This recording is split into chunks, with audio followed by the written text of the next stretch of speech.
welcome everybody to this program, History as the Unvarnished Truth, this afternoon. This is the Osher Lifelong Learning Institute at Duke's first event that has been posted on the Duke calendar. So I want to welcome Duke alumni, members of the Duke and Durham community, and those beyond, as well as many of our OLLI members. We are really honored and excited about our guest today, and very proud that he is a Duke alumni. I want to introduce you to first to Beverly Thorpe, who's a member of our staff who's going to be running tech today. Beverly? Yes, so as you know, this is a recorded event. So there's been a message that we placed in chat with all the information regarding that. I am also going to, if you have any tech issues, please message me directly in chat and we will walk through that. And other than that, we'll pass it back to Chris so she can do a further introductions. Great. Who is OLLI board president and a 76 graduate of Duke Law School. She's going to be our moderator today, and she will introduce Aaron Bryant. Hi, everybody. We are in for a really special treat this afternoon. Before I proceed with introducing Aaron, I want to give a very special shout out to Chuck Berlin. Chuck moved heaven and earth to get us this very special program. His powers of persuasion are gigantic, and without his persistence, we would not be having this program. So very, very special thanks to Chuck Berlin. Thank you. It is my pleasure to introduce a Duke alum, class of 1986, who happens to be a curator at the National Museum of African American History and Culture. Aaron Bryant is that curator, and he also happens to be the co-curator of the Johnson Publishing Archives, Jet Magazine, Ebony, etc. Additionally, this year, he is spending some of his time as a Kluge Fellow with the Library of Congress, researching 19th century African-American photographers. Time permitting, hopefully Aaron will be able to share some of that experience during his time with us today. Aaron is a passionate researcher who has received honors for his research from the LBJ Presidential Library, the New York Public Library, the US Congress, the Justice Department, and the UK's Royal Anthropological Institute. Aaron is a great storyteller. So without further ado, let me turn this program over to Aaron Bryant so that he can take us into the world of African American history and culture at the Smithsonian. Welcome, Aaron. Well, thank you very much, Marian, and thanks to everyone actually for inviting me to be a part of your conversation today. I really appreciate it. And even though I'm not back on campus, I still feel a connection, and so many of my friends that I stay in touch with who graduated with me so many years ago, they were really excited about this presentation as well. So I'm glad to be here. Thanks so much. I really appreciate it. And I guess we could probably just get right into the presentation. If I can get access to sharing, what I'll do is I'll pull up a PowerPoint presentation and we'll go from there. And early on, we're going to start with a video actually that I'd like to share with you all. And it's sort of like a walkthrough of the museum. And one of the reasons I wanted to share this is because it really does give a pretty good insight into the philosophy behind the museum, It features a couple of well-known folks, including Lonnie Bunch, who is the founding director, and he's really the one who's leading the tour. But also, I would imagine some of you are probably familiar with Phil Freelon, who was the lead architect on this project, and many projects across the country related to museums and African-American cultural centers. And so I think I'll go ahead and share that first, but I should, before we go any further, I should talk a bit more about what it is we do. I wasn't really familiar with what a curator was when I first started my doctoral program. I sort of just fell into curating. And it was through an advisor who actually talked to me about the idea of museum scholarship and research as a viable option for me to consider, because I was really interested in looking at life histories and how life histories can be told through objects. I was more specifically interested in objects related to the performing arts, such as theater, looking at props and how do you do set design and costume design to tell a story about a character and their life history, and as well as visual arts and photography. And so that was my general interest. I didn't know anything about this field of study known as material culture studies, and how that's really the foundation of curatorial practice. And so essentially material culture studies is how do you study culture through the way that cultures materialize through the products that we make and that we create, whether it's a vase or a plate or a chair or some piece of furniture.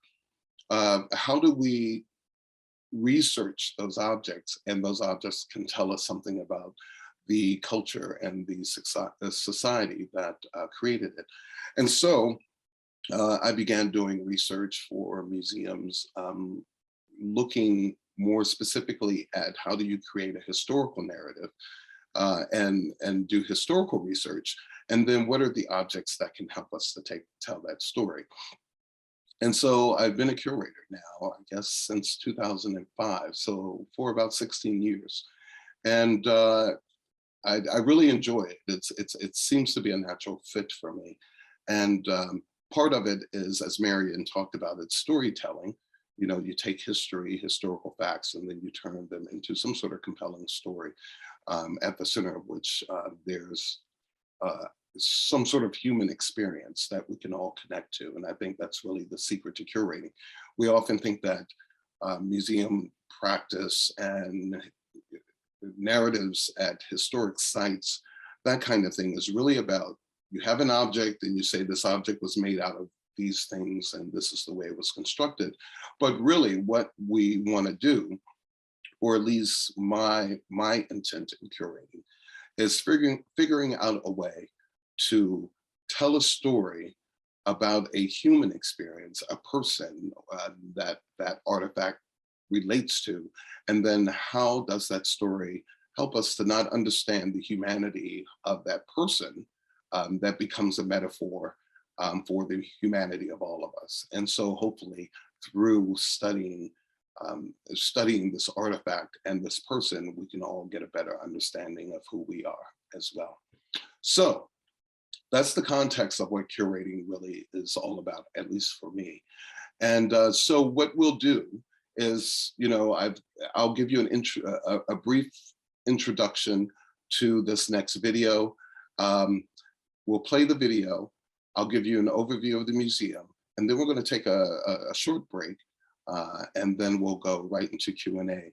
I will say that I enjoy Q&A, so throw your questions out there, because I think that's really the most important part about these kinds of programs, is when you can bring people together to have a conversation about things. I think that's really the purpose for what museums do. That should be at the center of what we do. So with that said, hopefully this video will come up. If not, we'll try something else. I'm a curator and not a tech savvy person. So now, can you see my video screen? Not yet, Aaron. Okay. Finally tonight, Alrighty, so what I'll do Smithsonian is crown. I'll stop that, Okay. stop sharing. and then go back to share screen. Okay. And hopefully I can find this video here somewhere. Okay.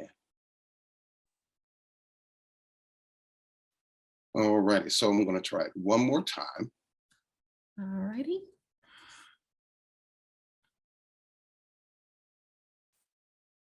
Okay, so I have to shrink my screen. So I'm working on a Mac for the first time, so you have to bear with me. Okay.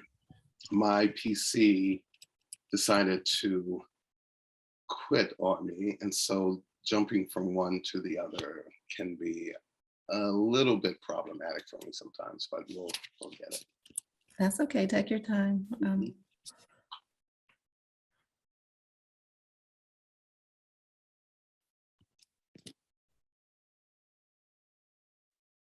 Okay, so this should work this time.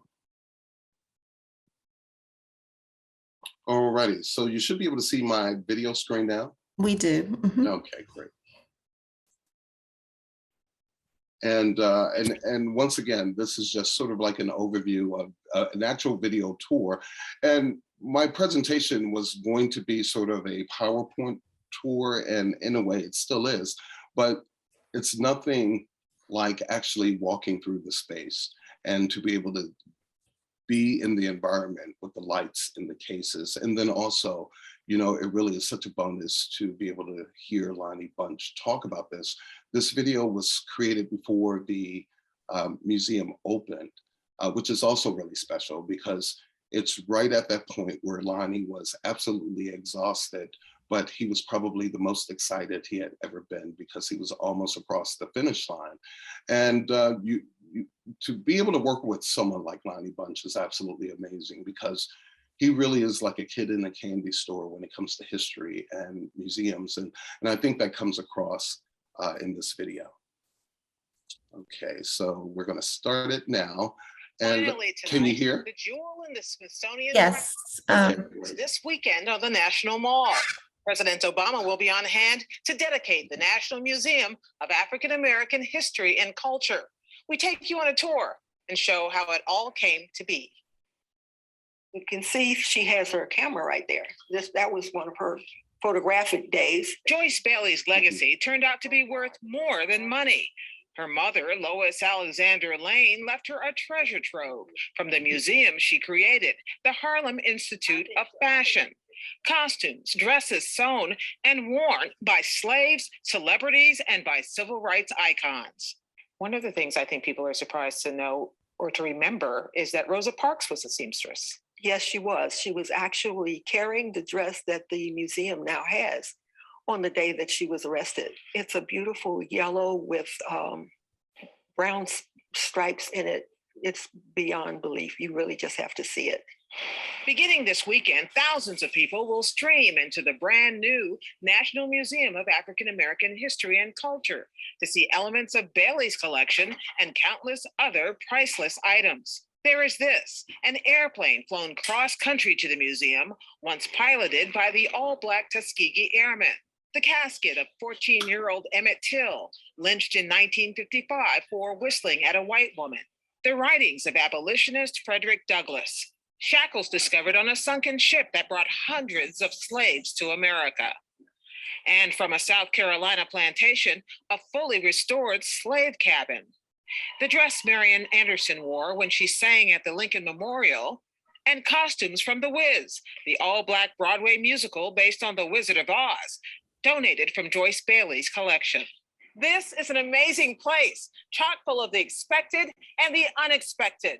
One thing missing, major artifacts from the Reverend Martin Luther King Jr. His family apparently decided to hold on to some of the most famous memorabilia, including the Bible that President Obama used to take the oath of office in 2013.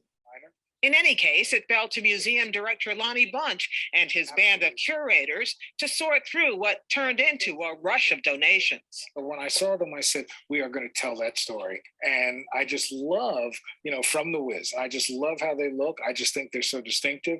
They obviously speak volumes about Jeffrey Holder. The designer. The designer. And Plus, they're just so beautiful. It was a big moment at the time. Absolutely.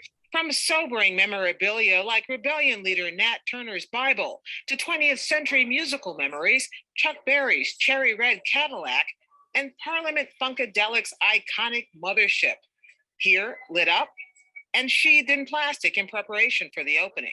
During concerts, it would come down and George Clinton would get out. So it would be this notion that he was from another planet.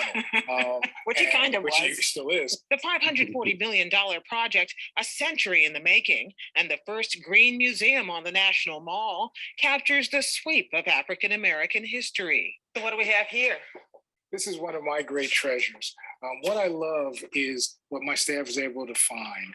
And this is a playbill from Newcastle, England in 1857 that is from Ira Aldridge's career. Ira Aldridge, the great Black thespian that couldn't get jobs in the United States as a great actor, as classical actor, had to go to Europe. Othello, who everyone now thinks of as a character, always played by a black Exactly, but it was always in blackface.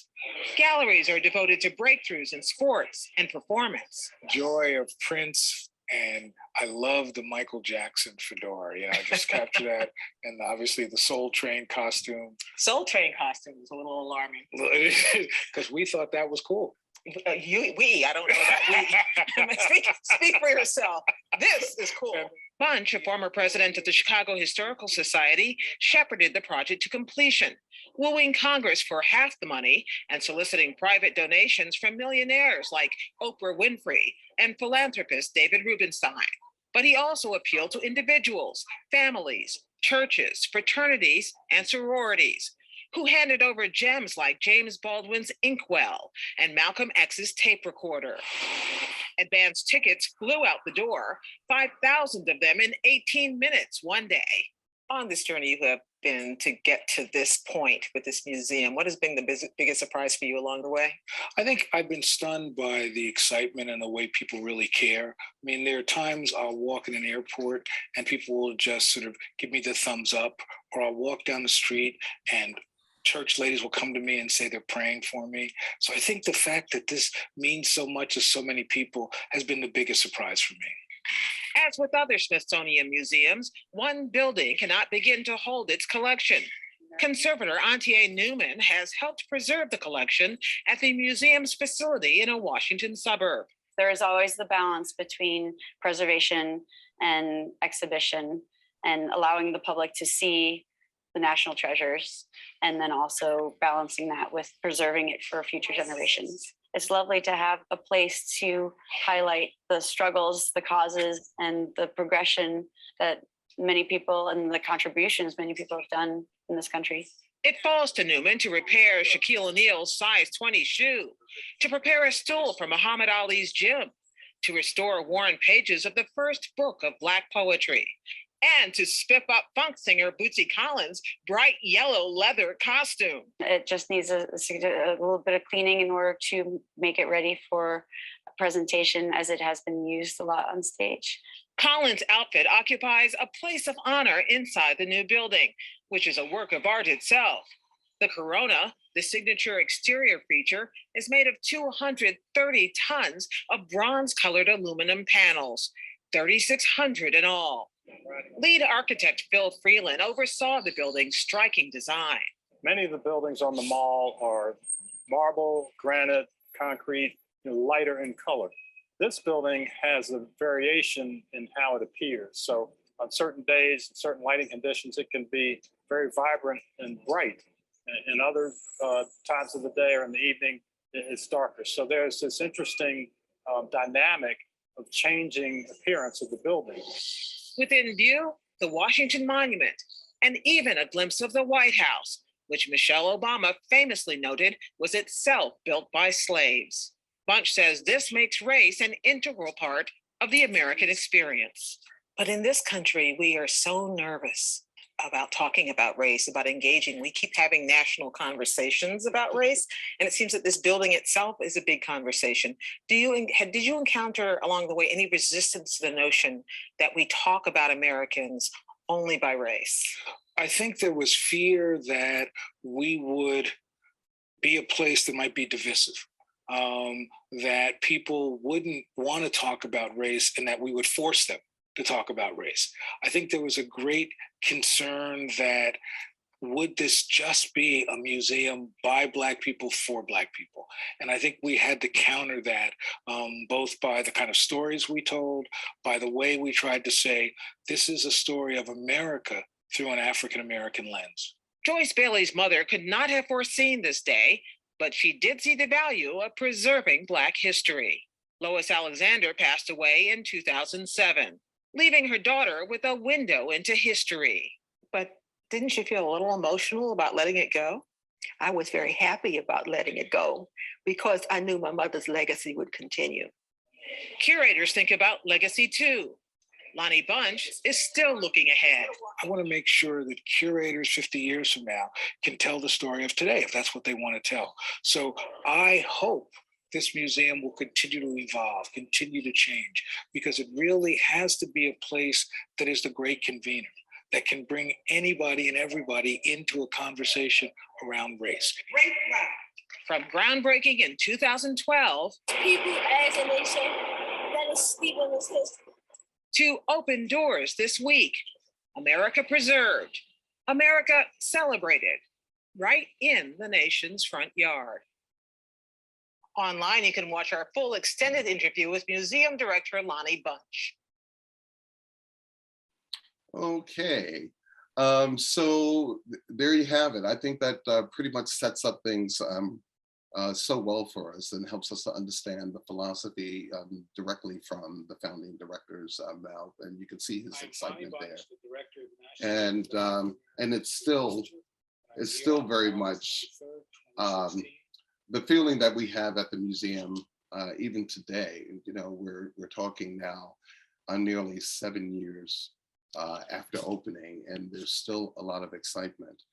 So I'm just going to go ahead and jump into the presentation. But before I do that, Marion, are there any questions I should probably respond to before moving forward? Marion, you're muted. Okay. All right. There are two raised hands. So let me preface this by saying we really want to get into the presentation, but if Lonnie, sorry, Aaron, if you want to take these questions and if we could ask people to be concise. So do you want to take questions?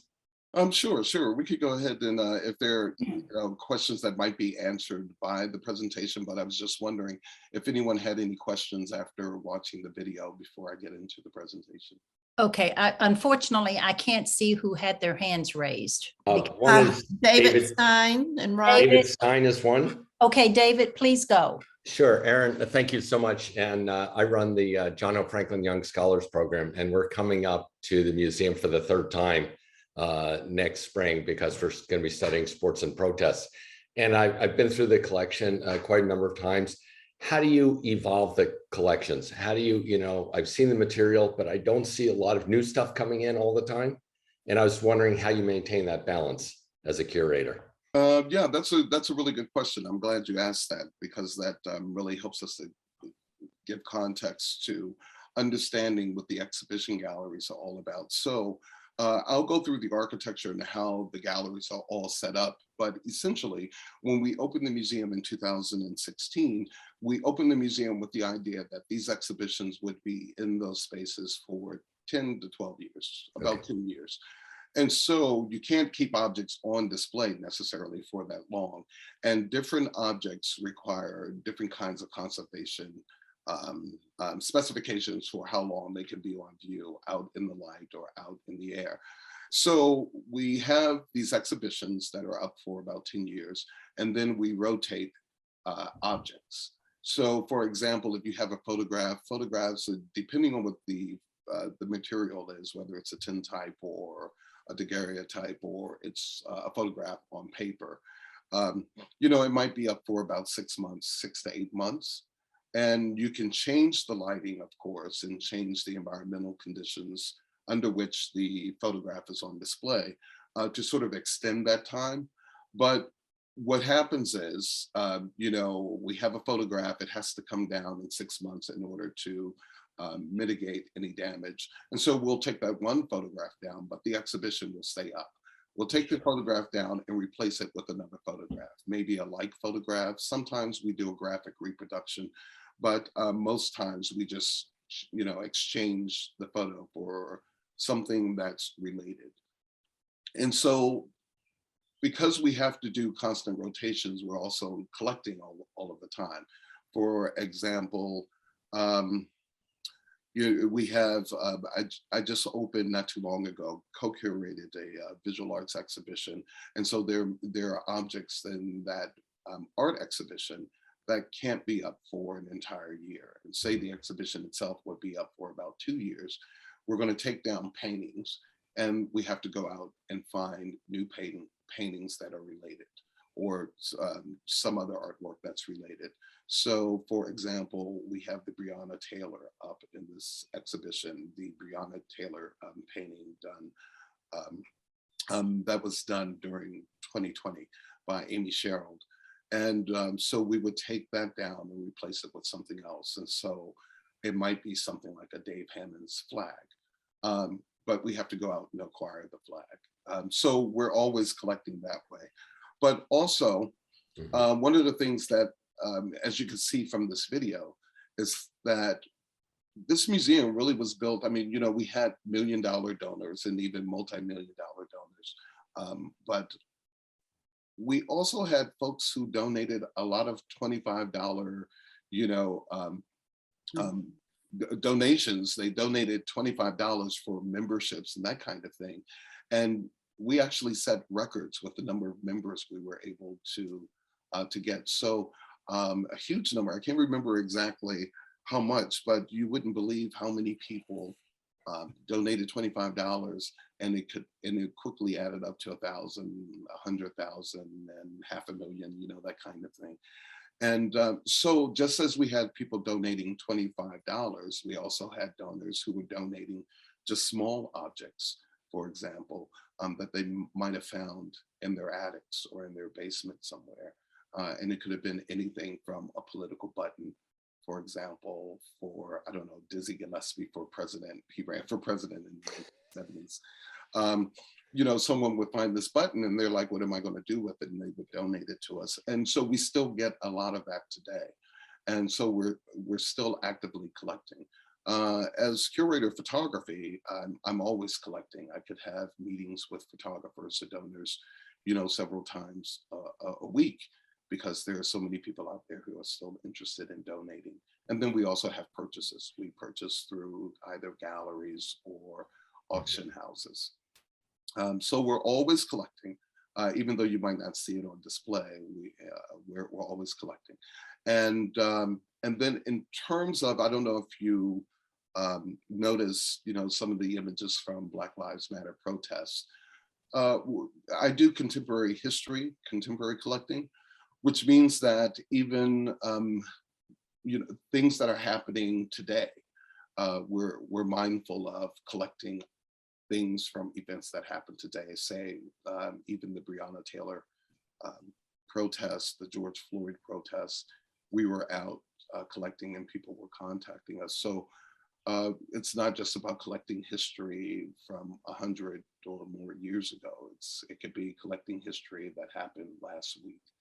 We're always mindful that history happens right before our eyes every day. Great, thank you very much. One more hand up, Robbie Weinman. Yeah, thank you for that. That was really interesting. So you've collected many artifacts. You're continuing to collect artifacts. Do you have a protocol or hierarchy in terms of determining which artifacts may be more important than others in telling the story and creating the historical narrative, or in depicting the humanity of a particular person or group of individuals? Sure, there is sort of like a way of prioritizing what you collect. I will say that before the museum opened, and part of, we just had a conversation today, in fact, about our scholarly advisory council. Before the museum opened, we worked with a group of scholars across multiple fields. And one of the earliest scholars, of course, was Duke's own John Hope Franklin. And that's actually where this idea of telling the unvarnished truth comes from. he sort of set the tone for Lonnie Bunch, and then all of the folks who would come after with the staff as well as scholars, that we couldn't be afraid to tell the unvarnished truth. And so, through the leadership of folks like John Hope Franklin and our Scholarly Advisory Council, curators would do the research. We would come up with a historical narrative or a way to sort of get into this history. And then based on that helps to shape what objects you might need to represent that story.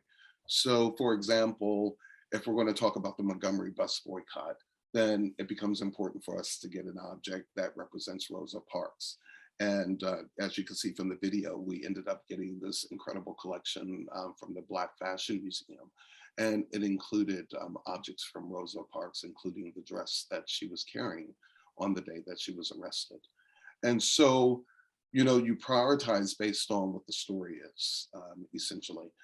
And then, where we are now, we have the exhibitions up. I talked about this idea of rotating objects in and out of the current exhibitions.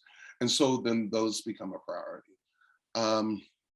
So for example, if you have a photograph of a Civil War soldier in the Slavery and Freedom exhibition, if you need to rotate that photograph out and you don't have other photographs of a African-American Civil War soldier, then you prioritize collecting more photographs of African-American Civil War soldiers.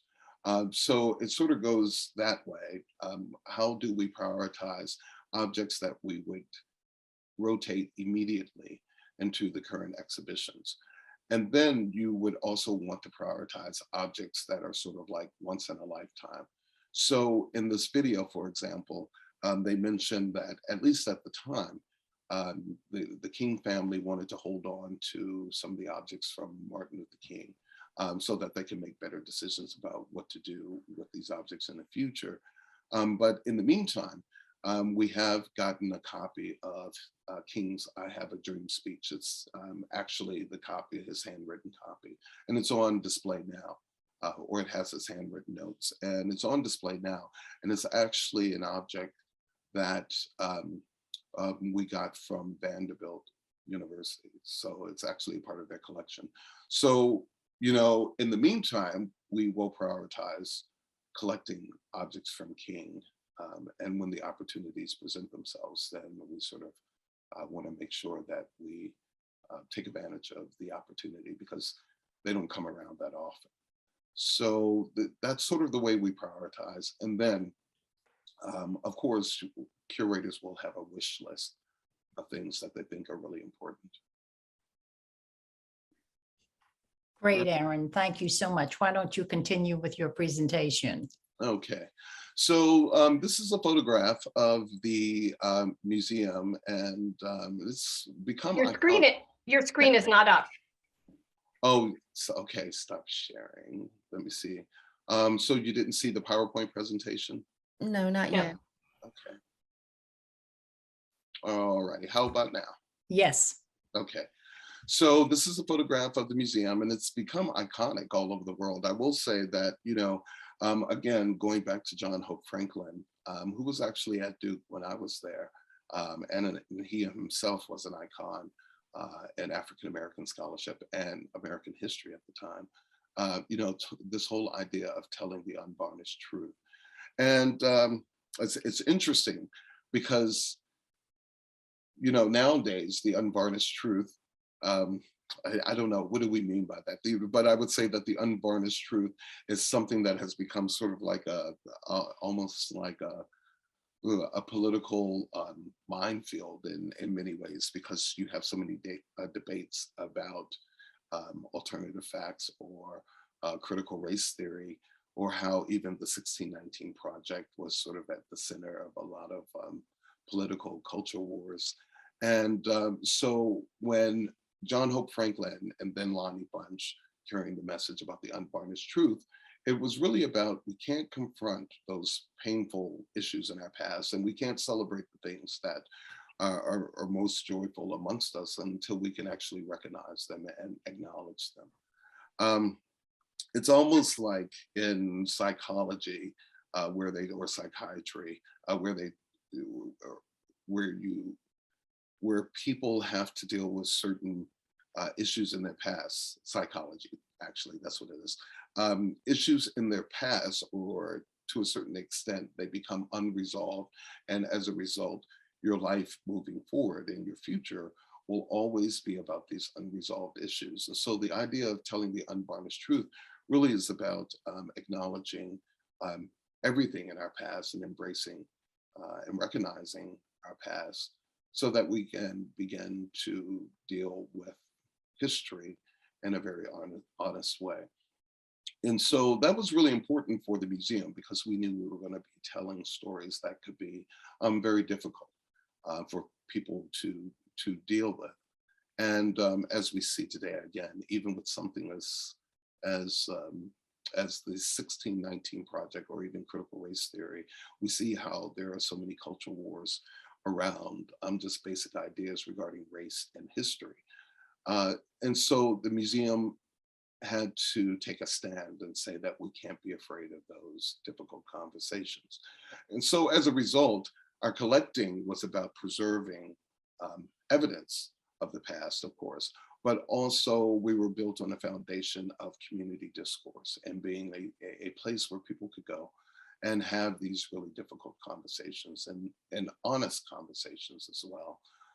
Also important to the museum was the idea of the American story and how we will tell the story of America, but through an African-American lens or through African-American experiences. And as I had mentioned before, we talk about global communities. Another issue that is, that has come up is, this whole idea about the transatlantic slave trade and how the transatlantic slave trade has affected cultures throughout the African diaspora, and then looking through scholarship, through research, looking at the connections between different cultures and histories throughout the African diaspora. So reaching global communities was really important to us. Before the museum opened, we were all traveling and we were going to different conferences and presenting at libraries and different convenings throughout the world, actually to talk about the museum and this whole idea of American history and even American history's impact on global communities. And so, telling the unvarnished truth, telling the American story through an African-American lens or through African-American experiences, and doing that mindful of how histories are interconnected throughout the world were really central to the museum. And, even again, thinking about this idea of telling American history through African-American experiences, an example might be Ken Burns, for example, and his documentary on the Civil War. While he might give a broader sweep about the Civil War, we might tell the same story, but do it specifically through African-American experiences. Just a story about this artifact here. This is actually a photo of teeny tiny little tintypes, photographs of African-American soldiers. It's such a fascinating story that really combines the importance of donors to our collection and also having a specific perspective on the history that we're trying to tell. I had just started working at the museum back in 2013 when this family had approached us about this photo album that they found. It belonged to a grandfather and great-grandfather of this family, the patriarch of this family, who was a Civil War captain, I believe. And so he had a troop of African-American soldiers. And what they found was this small photo album that was maybe 2.5 inches big, most certainly not bigger than a finger in most cases. And it was filled with these photographs that were about the size of a fingernail. They weren't even as large as a fingernail. So these are really small photos. And the photo album was small enough for someone to keep in their vest pocket. And in fact, I think that's what we learned, is that this was something that that the captain of this colored troop kept in his vest pocket. It included photographs of, I think, 18 soldiers. And the story was that the commander had, the head of this troop had actually gotten ill. He was on his deathbed, and these soldiers nursed him back to health. And so he had photographs of them taken so that he would always remember them, and he always held on to the photo album. Well, this is an important story because it gives us so many different perspectives on Civil War history. One, when we talk about the Civil War, actually including the experiences of African-American soldiers, and in addition to that, to talk about relationships, for example, between these colored troops and their troop leaders. And it gives us a very human story as well. One of the things that I think we do really well at the museum is that we're able to humanize history. So that, I talked about this idea of finding the humanity behind all of these objects and behind all of these stories, and then connecting visitors, connecting us to these stories in a way that we can empathize or sympathize with what it must have been like to a certain extent. And so this was a really important human story, at least for me. And also as a way of showing photography's power as a portal into history and into people's lives. We don't often hear about these kinds of very human stories. And of course, we know the story because, one, of the research that was done, but also stories that were passed down through the family, and then also records that were kept. So it was a really powerful and extraordinary story. It went on display in our military history gallery, as opposed to our slavery and freedom gallery. And the small little object really was such a powerful story that, it captured a lot of folks' attention. So, that also speaks to the idea that objects don't have to be big to have a big impact. And we also had a genealogist, or the family had a genealogist do genealogy on all of these soldiers to find out where their descendants were, if they had descendants who were still living today and where they were. And so all of that is such an amazing story. It also gets us back to, I think, something that's really important about our museum is that we don't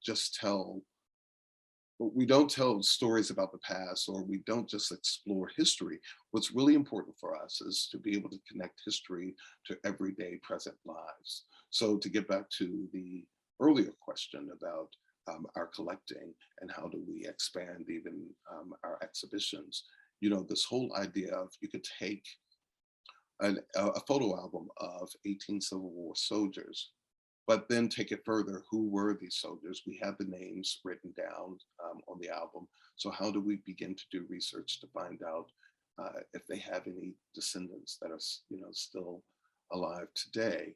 And is there a way to talk about how that family got from, this person, John Walls, during the Civil War to where they are today in Florida?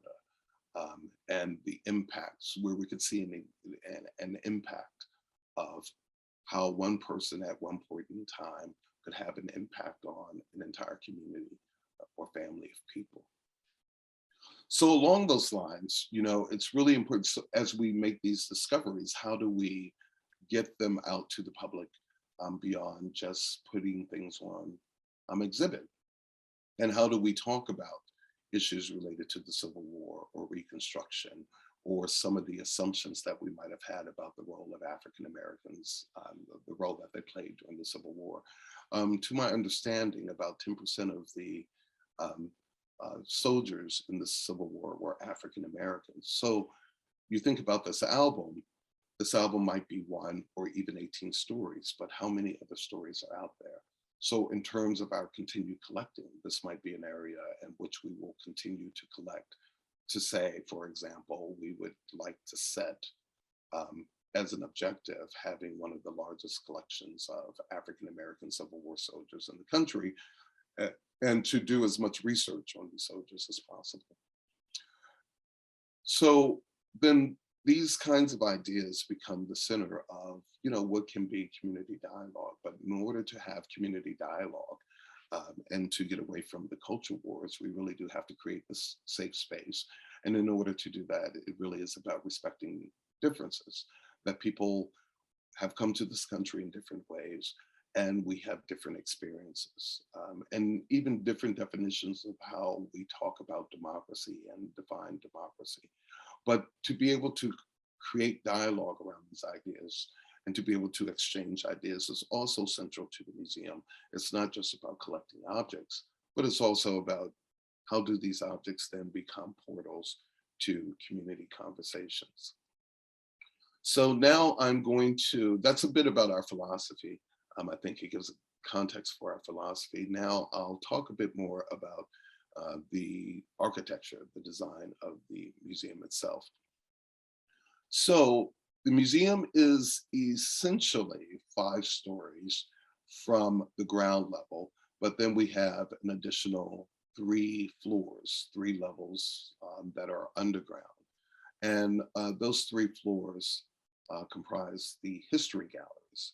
So here at the base, which is where most museum visits would start, this is where we have slavery and freedom. So we talk about slavery and freedom here. Slavery and freedom up to 1875. And then on this next level, this is where we pick up with Reconstruction through segregation. So it's defending freedom, defining freedom. And it goes from about 1876 to the end of the modern civil rights movement, 1968. And then on this third level about here, if you see where the C1 is, this third level, we have a changing America. So we look at American history from 1968 to present day. Right now, it goes up to President Obama, but we're now looking at objects related to the Vice President and of course, Justice Ketanji Brown Jackson. So how do we continue the story so that people see that there's a connection between slavery, starting in 1400 and making our way up through 1968 to today with the first female vice president, Kamala Harris, and then of course the first African-American female Supreme Court justice. So then the next level here is C0. This is where we have the Oprah Winfrey Theater. And then we also have our cafe, and our cafe has won awards as gourmet soul food. So if you really like food, when you come to the museum, bring lots of money because there's so much you're going to want to try, and I don't know how much weight I gained. I think I must have gained about 40 pounds since the museum opened, which is absolutely amazing. And so this is basically a level where people would come down to where it's just sort of an open space. But we also have things that will engage folks where we do our public programs in the Oprah Winfrey Theater. And then we also have on this floor our temporary gallery, which is about 5,000 square feet. We call it the Changing Gallery. So we pretty much have a new exhibition in that space every year and a half, depending on what the exhibition is. And that would determine how long the exhibition is up. On this next level here, this is actually the street level. So this is front door here, another entrance on this side. You would come in through here, go through our security, and it opens up into our Great Hall. So it's basically the landing floor. On the second level, the second floor, this is essentially our education floor. So we have education classrooms, library, and interactives as well as a small exhibition space, the Center for African American Media Arts. We also have our genealogy center, and I'll talk more about that later. Third floor is our community gallery. And then the fourth floor is our culture gallery. And then the fifth floor, those are our offices, our administrative offices. But we have a pretty large staff. So we actually have administrative offices on the fifth floor in the building, but we also have offices outside the museum in an office building near the Smithsonian, near the National Mall. So I mentioned, the street level. When you walk into the street level and you go through security, the first large space you'll see is this, Heritage Hall. And Heritage Hall is really like a meeting place. And the stories I could tell you is just absolutely amazing, especially when we first opened. This space was filled with people. In our first year alone, we had 3 million visitors. And so this space was always filled with people. And you wouldn't believe how many Duke classmates I ran into just walking through this space. I mean, it was just amazing. People I hadn't seen in 20 or 30 years, and I'm just walking from one side of the building to another, and I would run into Duke alumni all the time. And so that's sort of the intent of the space, that it would be a meeting space for people, not just for folks that you were going to meet to tour with through the museum, but you would have the opportunity to just run into friends you hadn't seen in 5, 10, or 20 years or more in some cases. And so, it's an open space, but we still try to infuse it with some important artifacts that are related to African American history and culture. We see here, actually, that we have this large sculpture that's hanging from the ceiling. That's a sculpture by sculptor Richard Hunt, who's considered a global icon of public art and sculpture. It's been around working since at least the 1960s. And this piece is called Swing Low, Sweet Chariot.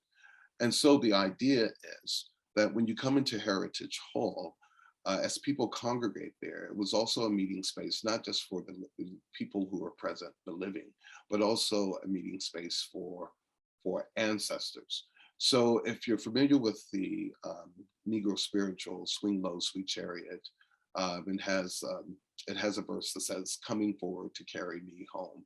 And it actually ends with that, coming forward to carry me home. So the idea behind the sculpture. Nobody. Oh, sorry. Was there a question? Okay. I don't think so. All right. So the idea of coming forward to carry me home. As people congregate in this space, we're also connecting and meeting with ancestors who have passed away, who have finally found their freedom. And so I thought it was just such an important message that whenever I give a tour, I always start with this piece. We also have a number of other public arts pieces, one by painter Sam Gilliam, another well-established artist with a global reputation, and Chikai Booker. Again, she has a global reputation as well. All of the artworks are different. So we have a large-scale series of panels that have been painted by Sam Gilliam. Then we have the metal work by Richard Hunt. And then Chikai Booker works with recycled materials. And generally she works with tires, and large tires, not just bicycle tires or even car tires. I mean, she uses tractor tires and truck tires and just all kinds of huge objects. So we have those 3 that opened the museum. And then just recently, we installed 3 life-size sculptures by Elizabeth Catlett. So it's become sort of like a public art space in many ways, in addition to being a meeting space for visitors. So with the history galleries, just talk about that really quickly. I mentioned that on the ground level, we start with slavery and freedom, and slavery and freedom actually goes from 1400 to 1875. And it talks about slavery, not just in the context of what is the story of slavery, but helping us to understand how slavery helped to shape African-American culture as well as American culture. Here we have a statue, a life-size statue of Thomas Jefferson, along with Benjamin Banneker, and we have a number of other sculptures that are on this podium, actually, that goes in there surrounding these bricks. And the idea, of course, is when you come out of, as you're touring through Slavery and Freedom, the exhibition, you know, you run into this idea of the founding of America and the paradox of liberty, and the paradox in the context of, as we were building a nation of democracy, what did it mean to the slave, and how many of the architects of the American Constitution and early American history, of people who were so essential to American history, were actually were enslavers, they were slaveholders. And so this sort of introduces people to this whole idea that there is a paradox to liberty. And quite honestly, we could make the argument that that paradox still exists today, which then becomes central to, you know, so many of the kinds of discussions that we like to have in the museum, public forums and public discussions. Slavery and Freedom is, you know, covers a lot of ground, but it also introduces some other ideas that we don't generally associate with slavery. For example, you know, there are objects from slaves who were Muslim. And generally, when we think of American slavery, we think that African-American, the enslaved, we think of the enslaved as having being converted to Christianity or having been Christian. But not all slaves were Christians. Some were Muslim, were still practicing their Islamic beliefs. And we have evidence, lots of evidence of that. In fact, I think at the University of North Carolina, and this is a figure that we feature in Slavery and Freedom as well, I think it's at the University of North Carolina that they actually have papers from a North Carolina slave, Omar Ibn Said, who was not only Muslim, but he could actually write in Arabic. And it was discovered, his papers were discovered, I think, in the early 20th century. And his enslaver, and I forget what part of North Carolina they were from or where they were based, but his enslaver had written, you know, Uncle Umar, or Omar, they would call him by different names, writes the 23rd Psalm, or Uncle Umar wrote the Lord's Prayer for Miss Mary. And so that's written on the paper by the enslaver, but then there's this funny Arabic writing. They didn't realize that it was Arabic at the time, apparently, but it was, you know, there was just a notation, Uncle Umar with his funny scribbly writing, that kind of thing. Well, you know, fast forward to today, they had discovered when they looked at the writing that it was actually Arabic and it was translated, and it turned out that these were Muslim prayers. And they were traditional Muslim prayers, which was really interesting. So here we had the slave who not only wrote in Arabic, but he could write Muslim prayers, which meant that in Africa, he's probably from North Africa or a part of West Africa even, he was probably a very important religious figure, and might have been actually someone who taught other Muslims who would become imams, you know, scriptures and texts from the Quran. And this is something that folks hadn't even thought about or would not, you know, naturally associate with American slaves, because the narrative would be that so much had been lost, so many cultural traditions and memories had been lost. But here you had this African slave who was Muslim, who could write in Arabic, And he actually wrote what's considered a brief biography. And I think those papers are actually at the University of North Carolina now. We also have some other interesting objects, as Lonnie had pointed out in the video. We had Nat Turner's Bible.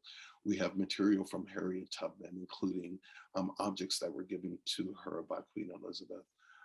We have an auction block, which is really interesting. This auction block was found in Weston, Maryland, and I believe it was in someone's front yard. There was a plaque on the auction block that identified it as something that was taken from the public square, and these famous people had spoken from this rock. But then when we did the research on this rock from this public square where these famous people had actually delivered speeches or addresses, we also discovered that it was the auction block for this community where they auction off slaves. And there were actually stories about specific slaves and what happened to them that we discovered as well. And so all of that would be in slavery and freedom, in addition to looking at the Reconstruction Amendments, the 13th, 14th, and 15th Amendments, and how they connect to the next level, which is defending freedom and defining freedom. So the next level up is tells the story of American history from 1875 up through the end of the modern civil rights movement, or what scholars would consider the end of the civil rights era with Martin Luther King Jr.'s assassination. On this floor, we have a segregated boxcar.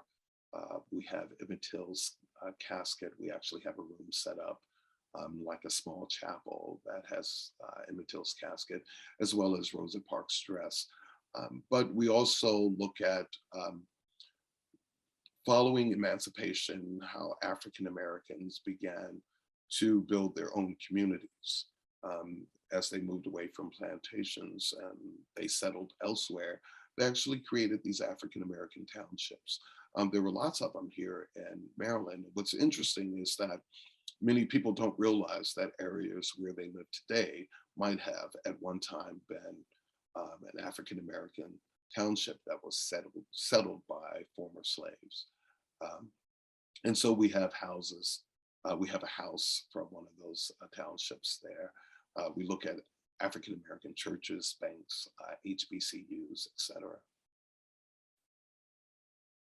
And then following the end of the civil rights movement in 1968, we pick up on the next level at A Changing America 1968 and beyond.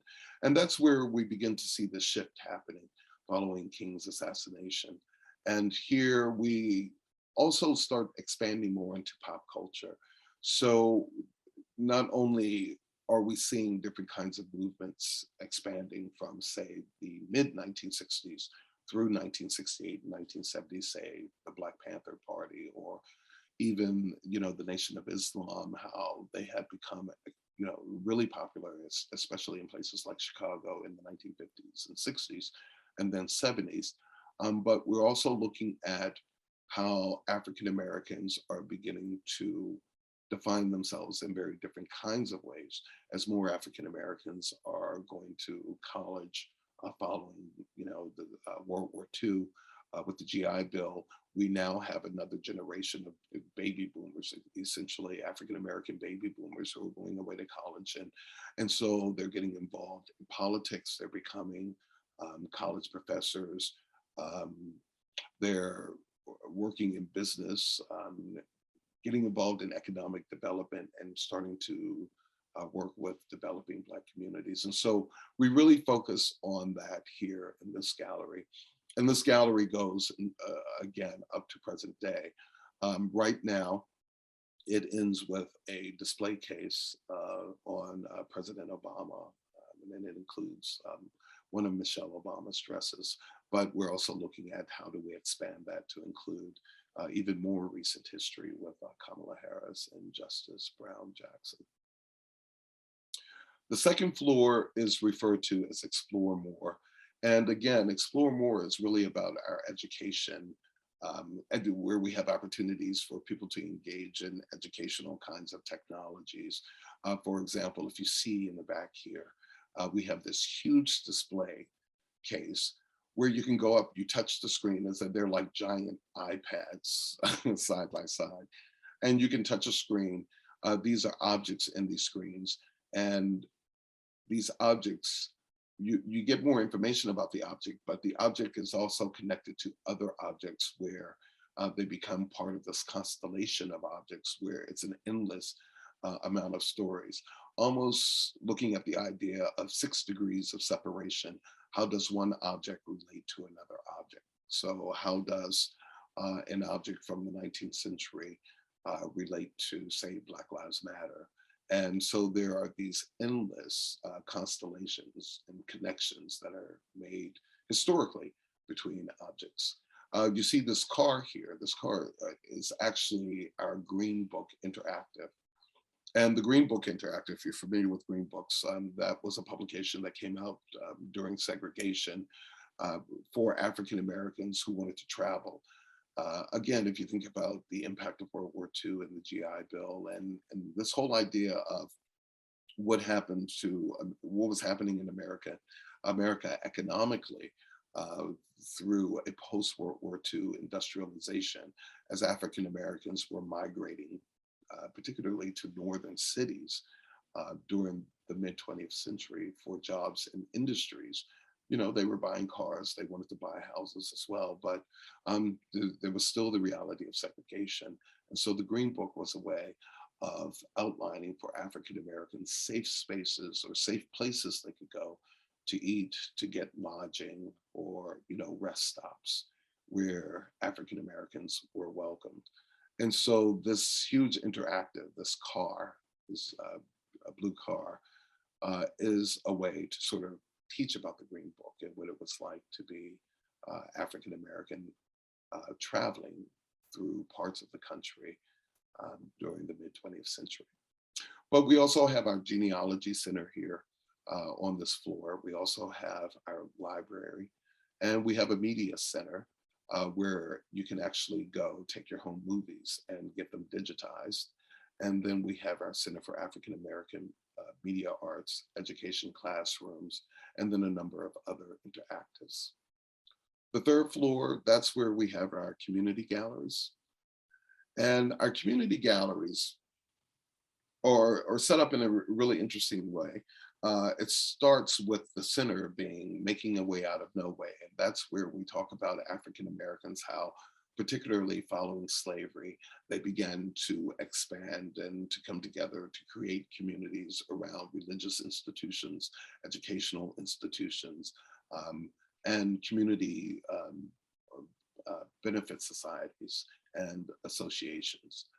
We also talk about the early history of African American fraternities and sororities, that kind of thing. But the gallery also includes our sports gallery, or the third floor. The space also includes our sports gallery as well as our military history gallery.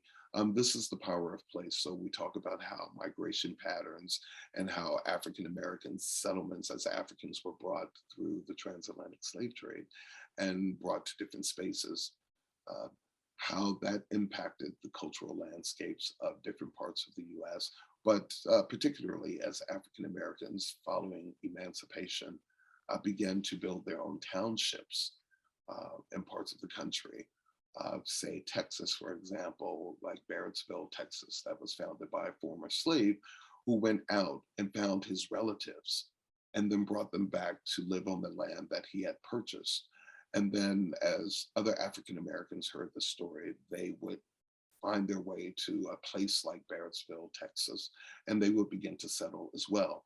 The next thing you know, these folks started coming together to create churches and build churches, and then the churches would build, you know, schools, and before you know it, it would just create all of these different, specifically African American communities.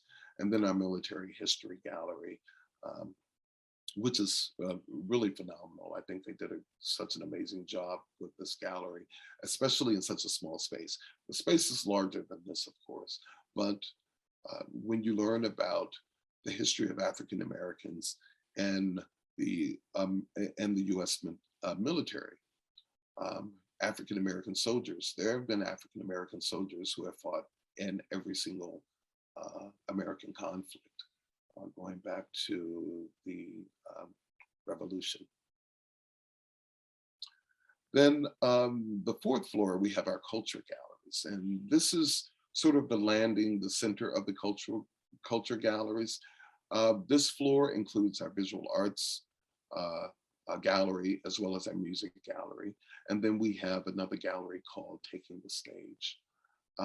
Here's a photograph of the music gallery, and Lonnie talked about the mothership here, which is back here, but we also have Chuck Berry's car.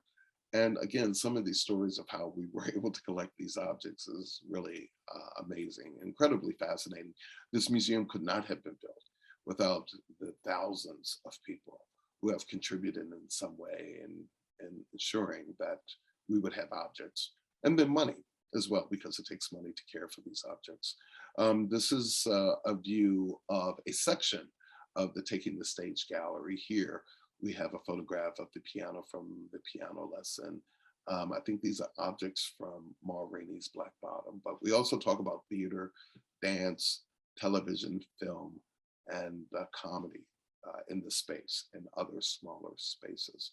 And then our visual arts gallery, which looks at American art through a history of Black artists.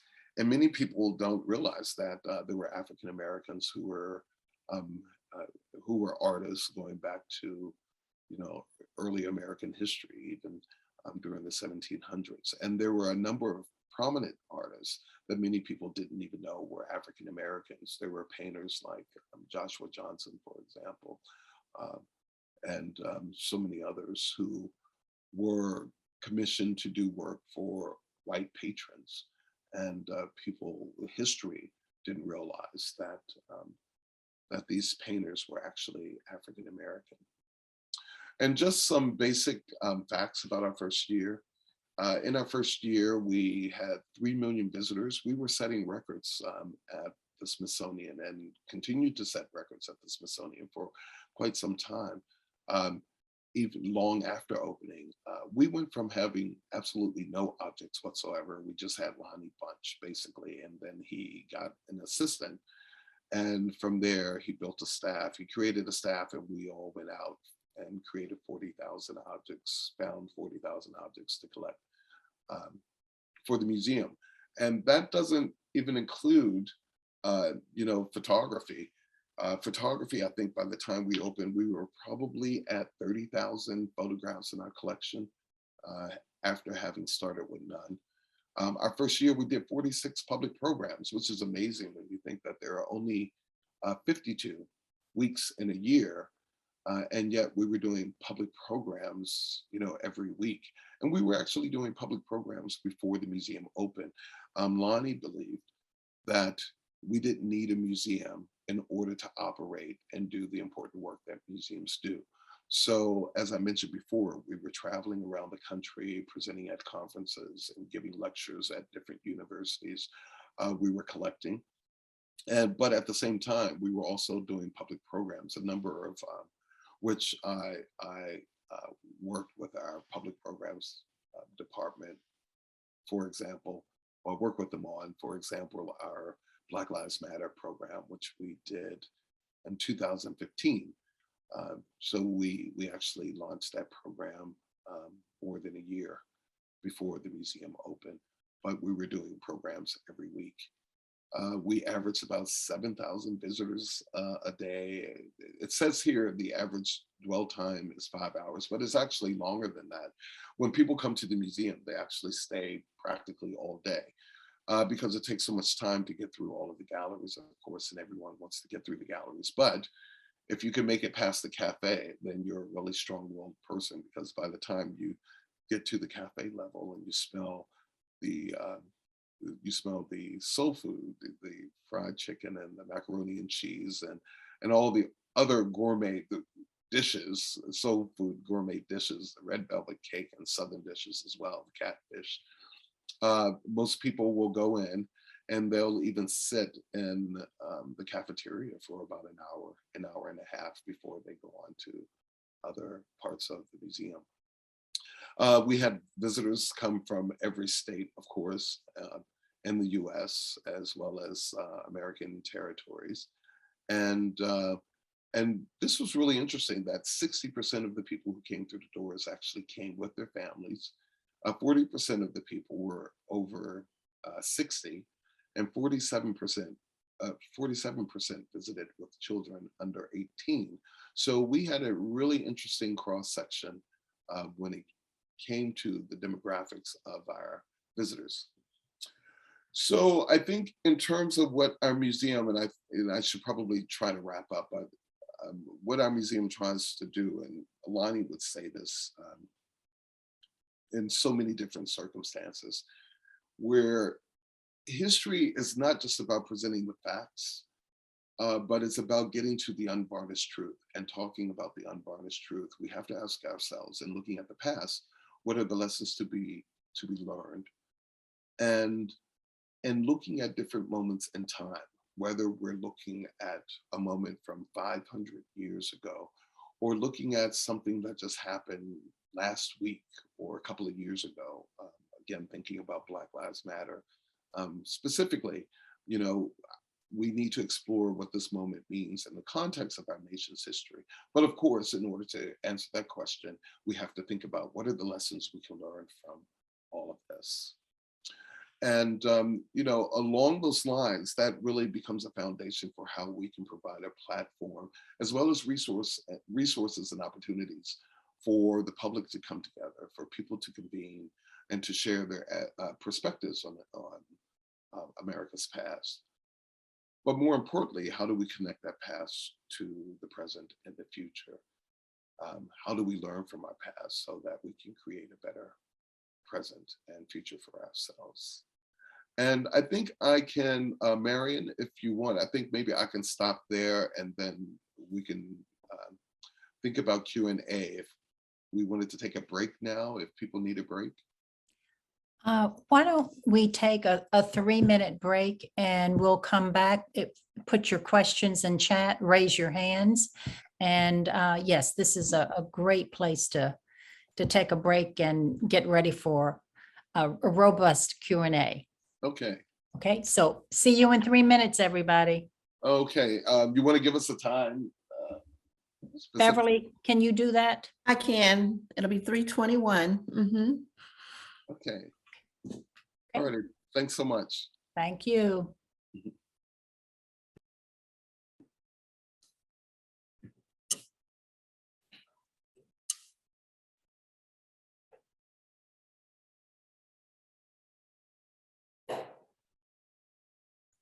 Okay. We are ready to resume. Okay, great. So I think this would be a good chance for us we can go into more specifics about the museum now that we sort of have an overview, if you could follow that. The museum, the way that it's designed is so interesting with the history galleries that serve as a foundation, not just for the building itself, but for all the other floors that sit on top of those sort of basement floors.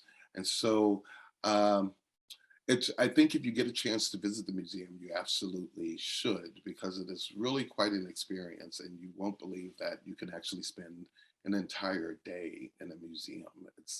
It's really interesting to think. Now, I've spent half a day in museums, but I actually work as a curator. And so for me to go from one gallery to the next is something quite different, to sort of take lunch and go to a museum and spend the rest of the day just looking at the exhibitions. But I also think that this is an opportunity to talk more about the philosophies behind what we do and how that's also a foundation for everything you see in the museum. Aaron, would you mind stopping your screen share while we do the Q&A? Sure. And I'd like to point out that this is a photograph by a gentleman named James Wallace. And for you all who are University of North Carolina or just North Carolina history buffs, he was a really important photographer who was operating out of Chapel Hill. He was a student at Chapel Hill and very much involved in as a photojournalist in North Carolina. Great. That's a great factoid. We have several people that want to understand, since you're always collecting and looking for new items to enhance your collection, how do you deal with fundraising? How is fundraising an important and other funding? Tell us about that, please. Yeah, I would say that our funders have really come through for us. You know, the museum costs about $540 million, $50 million. And we were able to raise money, enough money to really exceed that. I think, you know, within the next couple of years to say that we've raised $1 billion, it's not too far off the mark. Right now we're engaged in, I think, a $250 million, maybe $350 million campaign. And funders have really come through for us. The Mellon Foundation, for example, they were really instrumental from the start. I would say that, you know, even my coming to the Smithsonian is because of the Mellon Foundation. We could go into the specifics, but essentially the museum went to the Mellon Foundation because they had a program where they would fund internships. And the museum had gone to Mellon and basically said, we'd like to get funding for interns. And Mellon essentially came back and said, sure, we'd love to do that. But we're also, if you're familiar with how academia works and Mellon's involvement in academia, they're like, but we also want to create a track for researchers and scholars of color. So not just interns. Can we also get fellows? And we'd love to fund this if you could give us a curator and an archivist. So they ended up funding, I forget how many internships, maybe 6 internships over the course of, say, 3 to 5 years. We had 3 fellows, Mellon fellows, who were really important to the work we do, and 2 of those fellows still work for the museum now, in fact. And then, of course, they brought me in as the curator of photography, and another gentleman by the name of Walter Forsberg, who was brought in as the media archivist, because we were really interested in finding home movies, African-American home movies, and how do we begin to preserve those home movies. And Walter was a specialist. He was a genius, actually, in media arts and archiving, but coming up with a way for the museum to reach out to people. You bring in your home movies, whether they're VHS, regardless of the format, we have the equipment and we can begin to digitize these African-American experiences and preserve them forever for people. And they would get digital copies. And so he came up with that idea. And so it was really smart on Mellon's part to insist on bringing in a curator and an archivist and not just interns. And again, the fellows, the 3 fellows that were funded through Mellon, 2 of them, one is a museum specialist. Another one is a contractor who works with me as an assistant curator. And they both, one had just completed her PhD before she started her fellowship, and the other one completed her PhD during her time at the Smithsonian. So Mellon was really smart with that program. But also the Ford Foundation, Bill and Melinda Gates Foundation, corporations came through, Bank of America as a big one, for example. And I think even through Bank of America, we were able to fund certain objects. We have the Robert Smith Fund. And if you've heard that name before, Robert Smith, I think, is the one that gave the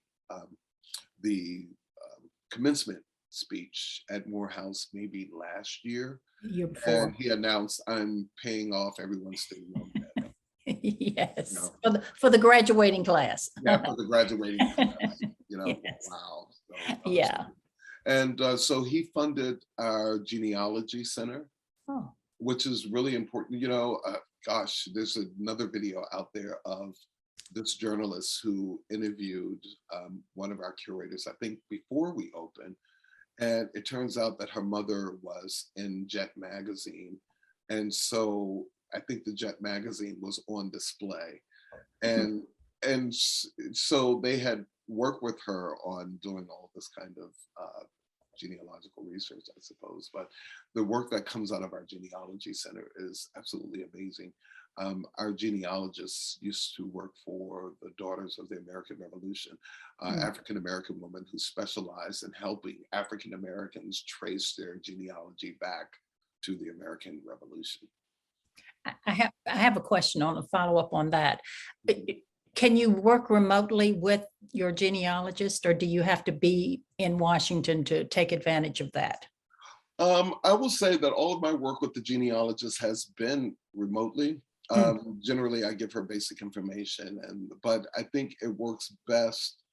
It might work best in some circumstances to actually be on site, because a lot of this information might be predicated on the Freedmen Bureau papers, and being able to track people through the Freedmen's Bureau, where, you know, post-slavery, where people settled, where were they before emancipation, that kind of thing. But all of my work with her has always been remotely.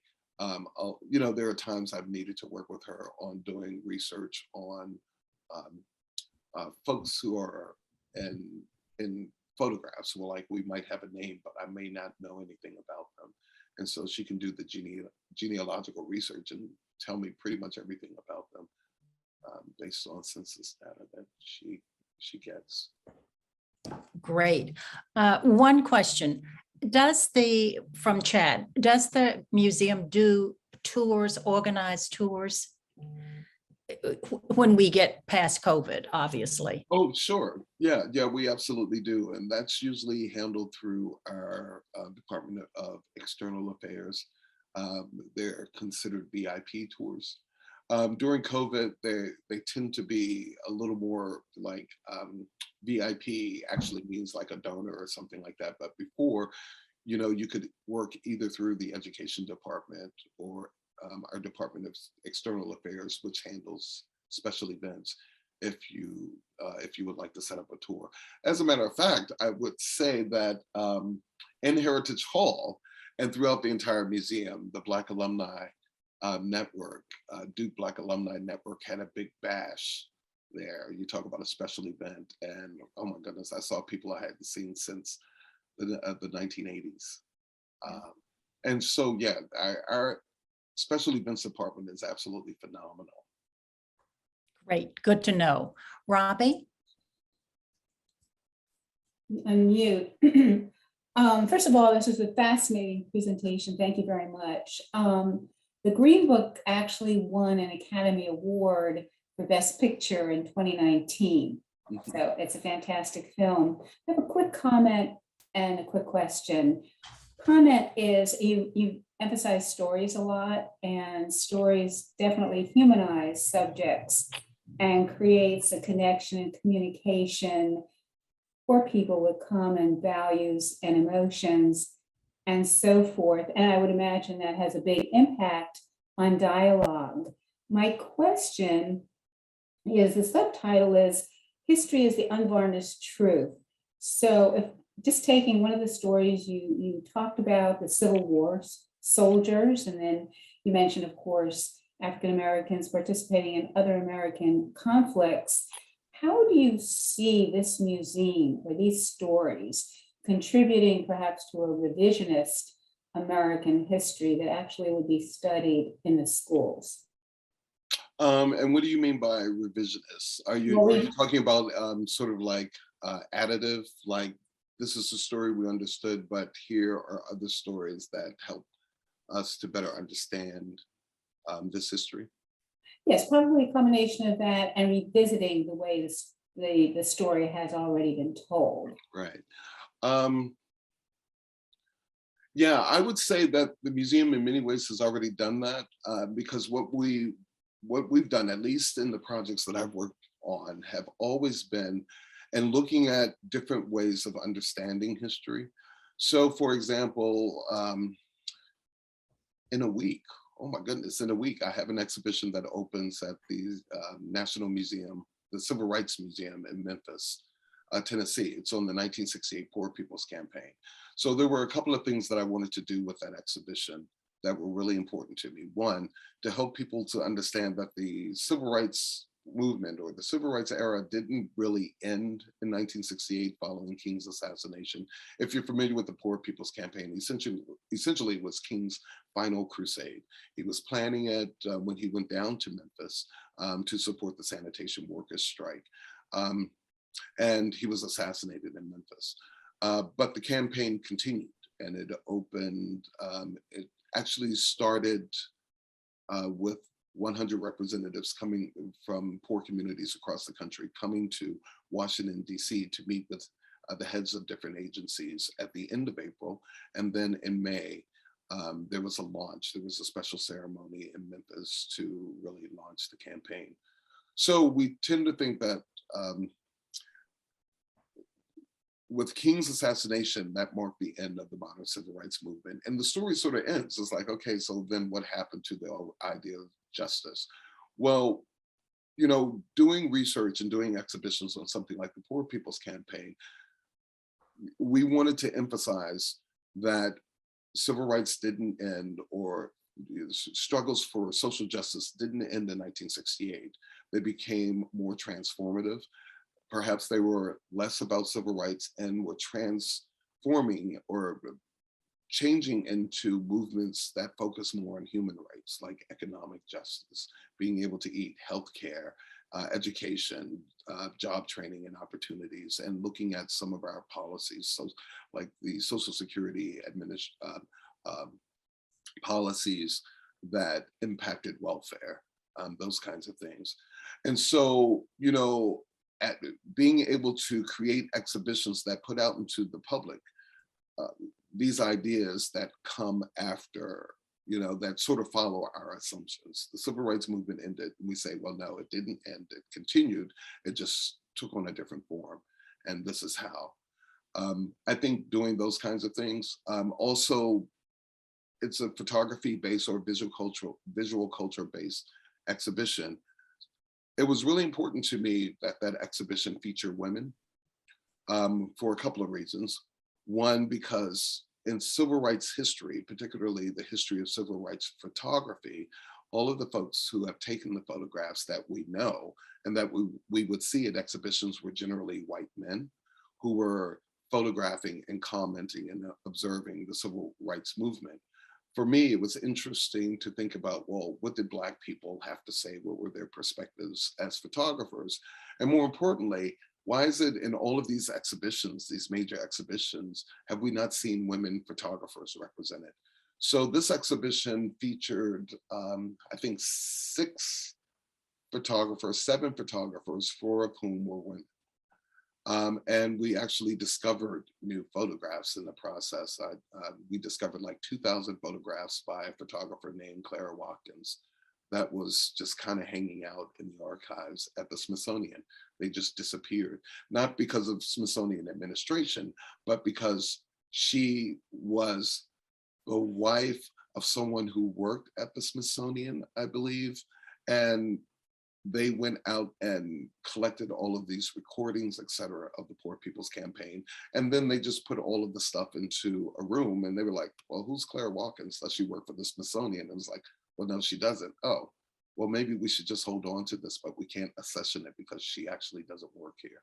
You know, and we were able to find those 2,000, they were actually negatives that contained like 1,800 to 2,000 photographs by this woman no one ever heard of. And they were probably some of the most beautiful photographs of the civil rights movement I had ever seen.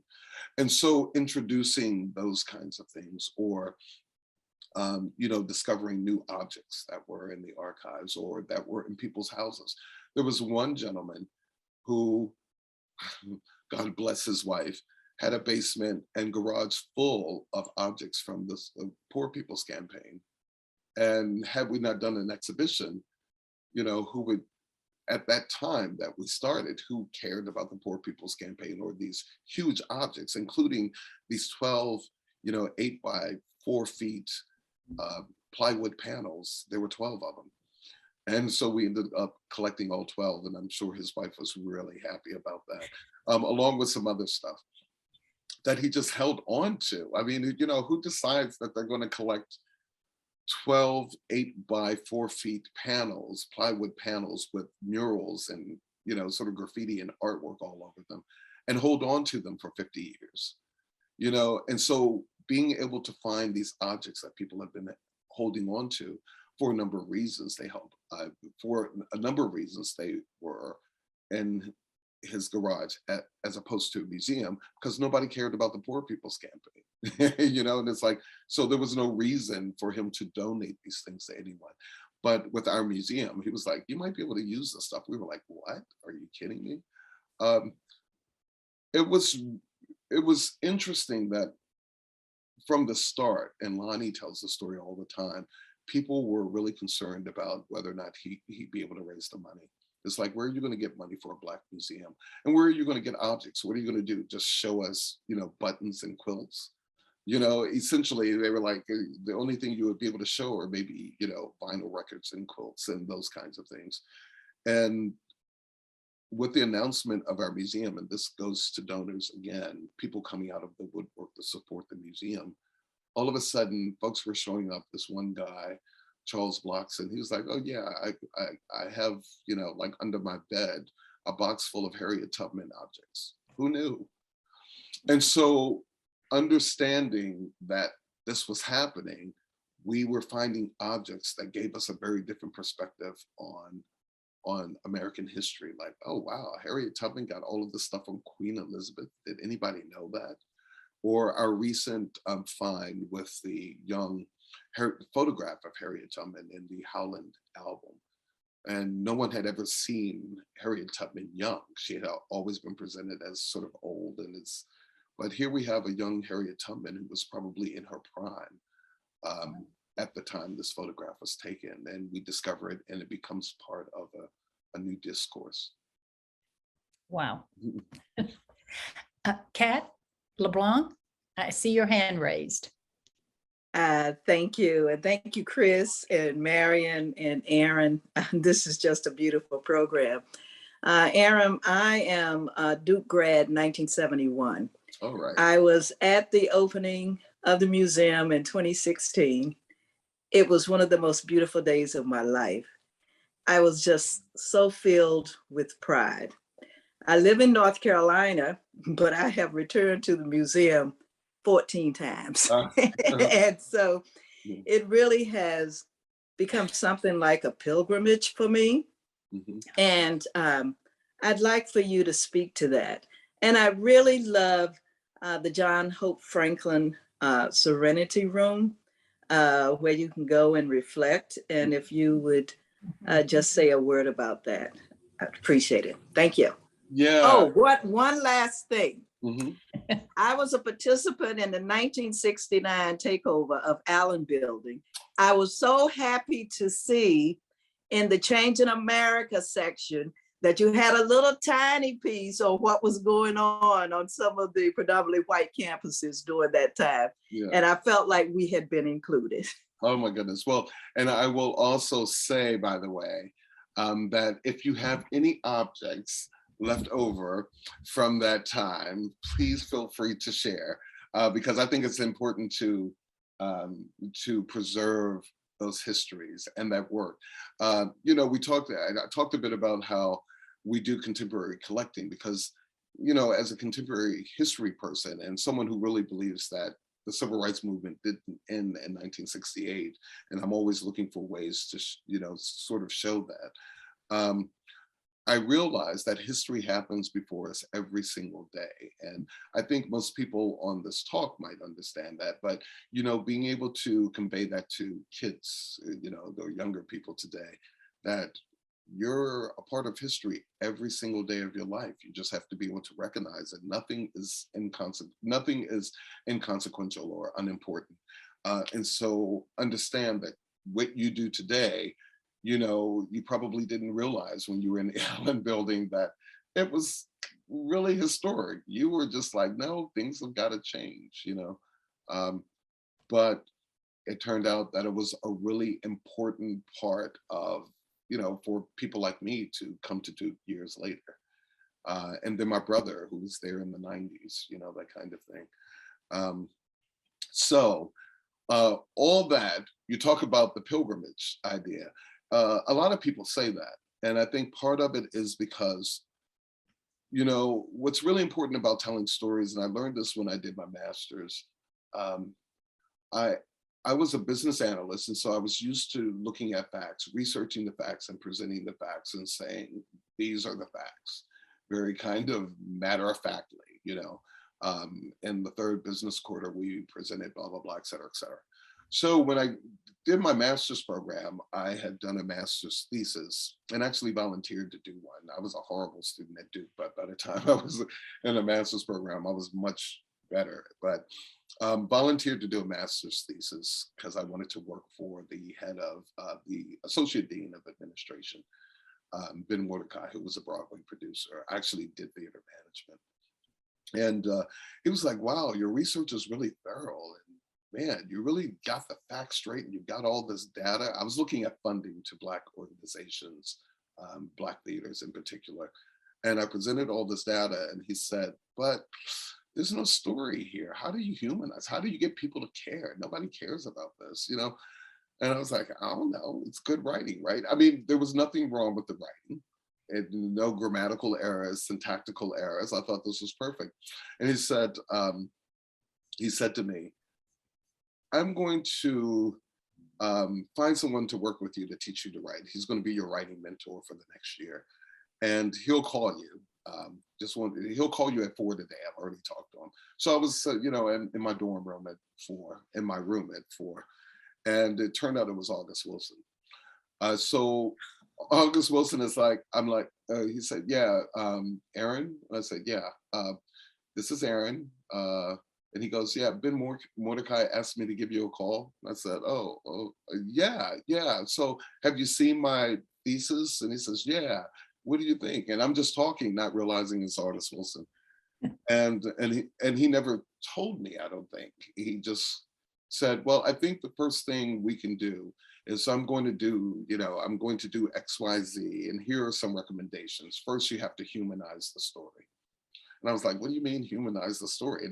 These are about human beings. So he said, people need to be able to see themselves. There need to be a stake, like what's at stake for people, regardless of who they are. Where's the humanity that we all can appreciate and understand? And that's what I'm going to help you to work on. So I think, okay, all of that, one, to brag about August Wilson, but two, more importantly, I think what our museum caught onto early on, and this is what you know, Lonnie went through a number of curators.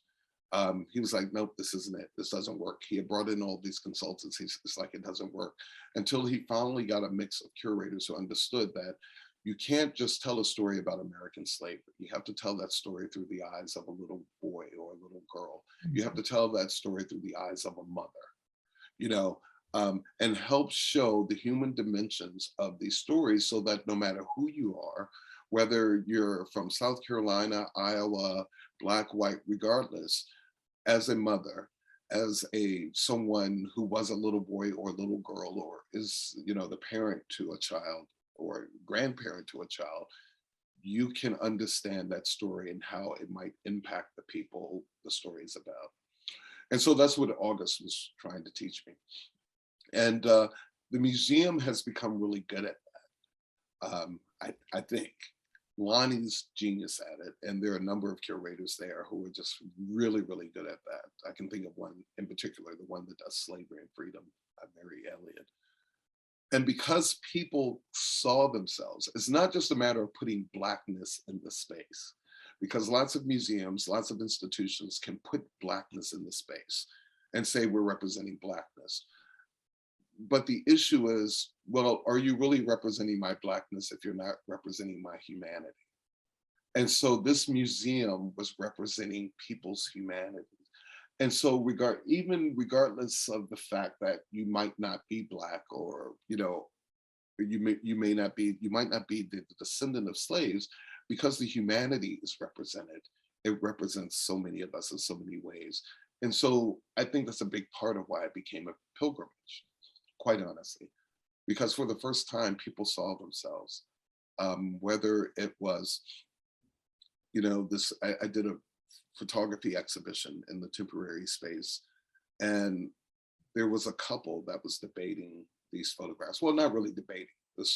The young woman was talking about how beautiful this photograph of this young boy and his father were, and how the boy was trying to emulate his father. They were looking in the same direction, and he was trying to sit like his dad and everything. And she was talking about how cute it was. And this is adorable. But right next to it, we had another photograph of a guy who had his shirt off, and he had tattoos all over his, you know, his upper body, and he was holding a little boy. And so then the young woman's friend, the young man, said, yeah, but isn't this just as adorable? And so then they got into a conversation about why one was more adorable than the other, right? Why are you threatened by this guy who's in the tattoos, as opposed to this guy who's sitting there with his father at the beach, you know, sort of quietly and well-behaved? And what I realized at that moment is that photograph stuck out to, he was a football player, by the way, I forget what team he played for, but that young man saw himself in that photo being represented. And so he gravitated to that photo. Even out of the hundreds of photos that might have been there, that's the one that stood out to him, because he finally saw himself or someone like him. And the fact that there was this tender moment between this guy with the tattoos and the sagging pants holding his child, he probably saw a lot of people he knew represented in that photograph as well. And he could see past the appearance to their humanity. And I think that's really the power of the museum, and that's why it becomes such a pilgrimage. And then in other parts of the world, there are people that I've talked to, museum people in particular, they want to know, how do we do it? It's like, how do you do that? How were you able to tell these stories? How were you able to tell the unvarnished truth and not be afraid? Or, you know, how were you able to touch so many people? It's like, because we're trying to represent their humanity, as opposed to just getting some sort of metaphor on a wall, or in a case, we're actually telling their stories. That's very powerful. And yes, being able to see yourself in a space is always gratifying. And I would also say, and if you read the labels, being able to hear yourself. Yeah. I'm actually writing an essay now, and I'm going back and forth with the editors. I said something that was actually taken from Maya Angelou. It was inspired by Maya Angelou's Still I Rise. I was writing about a photographer, and I said, generations, even those not yet dreams or thoughts, will recognize the cultural nuance and knowledge that Barbosa brings to his photographs. And for the past couple of months, they have been debating with me about wanting to change that line. And I was like, no, it's about being able to hear yourself. And so I finally had to explain it to them why it wasn't, you know, even generations of people who have not been dreamt of thought of yet.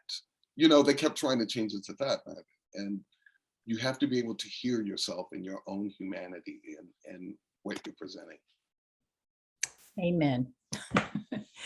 I think you've answered this, but talking about the 1619 Project, the People's Poor People's Campaign, and CRT, the museum is going to deal with that, correct? And bring it forward, because history is daily. Are you talking about collecting around these moments? Well, I'm talking about how the question was, is the museum going to deal with these topics? And if so, how? It's interesting because we've always been dealing with these topics, quite honestly. Yeah, we've always been dealing with these topics, and we just haven't called it critical race theory. We just deal with it. You know, telling the story of America through an African-American lens, or or an African-American experience is critical race theory, or looking at issues involving policy, for example. You know, one of my favorite, I always refer to this guy, George Lipsitz, because it was so important when I was doing my research for the Poor People's Campaign, this whole history of how certain policies have impacted economic capital. And I mean economic capital in the context of, say, social or cultural capital, not necessarily actual assets, where you can say, well, I have this house, and it was passed down to me for 4 generations, that kind of thing. We've always been dealing with those kinds of issues, and I think with the Poor People's Campaign, looking specifically at policy and legislation to show how things have sort of been institutionalized, where people of color and women have been disadvantaged. You know, that is critical race theory. We just don't necessarily call it that. We just tackle it. The other thing too with 1619 Project, we were actually involved in that project. One of our curators, Mary Elliott, curated a part of that. I think it's both in the book, but most certainly was in the New York Times insert. Thank you. Any other questions? There were a few in the chat. Okay. Aaron, would you just say a little bit about the your collaboration with U.S. Holocaust Museum and what you learned from that collaboration in developing the museum's collections? Yeah, I would say that. And I just want to let you know, we're in the last 10 minutes. So just. Yeah, I would say that we've always had a relationship with the U.S. Holocaust Museum. And they were really important early on before we opened in helping us to understand how to tell stories of trauma and how to humanize these stories. And how do you take what might seem like a mundane object and turn it into something that's epic? I think that museum in particular is just, it has been genius in taking something as simple as a pair of shoes and turning it into this incredibly awe-inspiring installation. Or, you know, a suitcase, and turning it into something more than a suitcase, which is what we all want to do. So learning how to humanize an object was really important. I think that's something that we learned from them, but also dealing with trauma and how do you deal with stories of trauma, whether it's enslavement or lynching or, you know, civil rights and segregation and civil rights movement, where you have protest marches and, you know, famous photographs of John Lewis being attacked. They really helped us to understand how to communicate trauma, one, exhibit trauma, but also how do you create educational programs and public programs around humanity and trauma, or looking at trauma and getting beyond not just the trauma, but the humanity that we all really need to engage in. And yeah, we still have relationships with them, in fact, and have worked on, I've worked on certain programs with them, for sure. Aaron, you're working with so much difficult and painful materials sometime. I'm wondering how do you manage your own self-care and take care of your spirit while doing the work? Yeah, it's hard, I would say. Particularly 2020 was like really, really difficult between COVID, George Floyd, Ahmaud Arbery, Breonna Taylor. I mean, it just would never end. And not just in terms of the trauma of the events themselves, but how do we keep up with all of this and how exhausting it is. It's like, oh my God, this is really exhausting trying to preserve these ugly histories. And I think that's part of it too, is that you just, you know, politically, you try to wear people out by having them had to fight so many small battles. And you always keep them going. So yeah, you know, I developed an obsession with candles and Epsom salt, and I, you know, that's where it started for me. And then recently the gym is another good place. But I would say that when I first started at the museum, I knew it was going to be difficult to have to deal with a lot of, but I thought biggest difficulties would be dealing with bomb threats or death threats and that kind of thing, which we've gotten for sure. But sometimes the hardest part is just dealing with federal administration. It's like, that's the hardest battle you have to fight sometimes is, oh my goodness, I got to go through all of these hoops just to get this object in. And I have to do it because this object can't disappear. You know, we can't just leave it lingering. So between those two things, I was like, I've got to join the gym and get on a treadmill. Yeah. Aaron, thank you for sharing, you know, for doing the work that you're doing and for sharing your journey with us. It really helps to put a human face on such an extraordinary building and collection. Oh, well, you know, and there's so many of us, and you mentioned donors before and funders. Oh my goodness, you know, it's just, it wasn't possible without people sort of rallying behind us, who would make it happen, because there were actually people who supported it in the beginning and said, sure, you know, I'll sign this legislation, maybe, you know, because I know it will never happen. You know, that kind of attitude. Oh, sure, I'll give a speech or blah, blah, blah, because I know it will never happen. And, but there were lots of people who came together, whether they donated $25. I mean, we broke records with our $25 donations. It was amazing. Sort of like, I guess, Obama broke records with his $5 donations. We broke records with people saying, I got $25, how can I help? And now, you know, I think we're getting close to $800 million raised. Wow. Beautiful, beautiful. That is fantastic. Thank you so much for sharing the unvarnished history, the unvarnished truth. It's been as amazing as I told everybody it would be. And I look forward to the time that we can bring a group to Washington to visit the museum itself. That would be just fantastic. Yeah, well, you know, you have my information. And I guess now that you have my information, I probably should contact the alumni office and write a check. Oh my goodness. No pressure. No pressure. No, but all that aside, you have my contact information, so you can always reach out to me, and you know, I'll make sure you are in contact with the right people to make whatever. Wonderful, wonderful. We had 125 people on the call today, and I know many more will be watching it via recording. So for a Friday afternoon before graduation, we're thrilled with the turnout. And thanks to all of you for joining us today. Yes, thank you. Thank you all. Thank you so much for your interest. I really appreciate it.